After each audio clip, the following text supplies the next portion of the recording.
নমস্কাৰ, অন্য এটা ভিডিঅ'লৈ আপোনালোকৰ মাজলৈ পুনৰবাৰ আহিছোঁ। আজি 15 জানুৱাৰী ভাৰতীয় সেনা দিৱস। আজি এই দিনটোতে আমাৰ কাৰণে, দেশৰ কাৰণে প্ৰাণ আহুতি দিয়া ভাৰতীয় বীৰ শ্বহীদসকলক শ্ৰদ্ধাৰে স্মৰিছোঁ। আমাৰ বীৰ শ্বহীদসকলক শ্ৰদ্ধা জনাই কেন্দ্ৰীয়ভাৱে ইণ্ডিয়া গেটৰ সমীপত থকা অমৰ জোৱান জ্যোতিত এই দিৱসটি পালন কৰা হয়। এতিয়া আহোঁ আচল কথালৈ।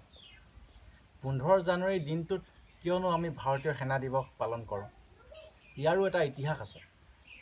1947 চনত 15 আগষ্ট তাৰিখে ভাৰত স্বাধীন হৈছিল। কিন্তু ভাৰত স্বাধীন হোৱাৰ লগে লগে দেশ বিভাজন আৰু শৰণাৰ্থীৰ আগমনে দেশত অশান্ত পৰিৱেশ সৃষ্টি কৰিছিল আৰু লগে লগে দেখা দিছিল প্ৰশাসনিক সমস্যা। দেশ বিভাজনৰ পিছত ভাৰতত শান্ত পৰিৱেশ ঘূৰাই আনিবৰ বাবে এক কামাণ্ডাৰ গঠন কৰা হৈছিল আৰু সেই কামাণ্ডাৰৰ অধ্যক্ষ আছিল ব্ৰিটিছৰ। আমি যদি ডাইৰেক্ট কওঁ, ভাৰতীয় সেনা কণ্ট্ৰল কৰিছিল ব্ৰিটিছসকল।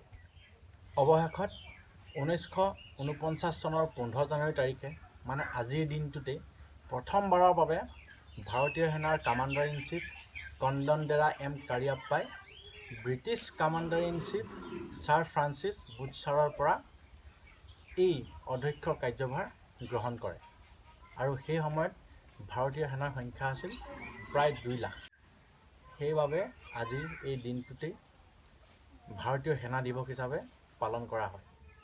ভিডিঅ'টো চাই কেনে পালে জনাব আৰু যদি ভাল লাগে এটা লাইক, শ্বেয়াৰ আৰু ছাবস্ক্ৰাইব কৰি দিব, যাতে এনেধৰণৰ ভিডিঅ'বিলাক বনাই যাবলৈ আৰু উৎসাহ পাওঁ।